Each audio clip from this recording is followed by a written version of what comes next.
Hey guys, I'm going to show you how to view your Google location history. So to start, open Google, then click your profile at the top right, then go to manage your Google account.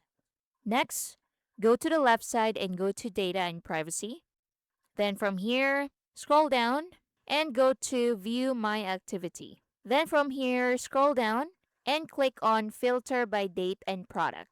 Then scroll down and choose maps at the very bottom. So choose maps from the choices. So click on it and click on apply. So once you do that, so this is where you can see your Google location history. So you can view it from here. You can click on it and you will be redirected to Google Maps. You can also click the search bar and search for your activity. Now, if you want to delete the activity, just click on the X button to delete it, just like so. And that's basically it. Thank you for watching.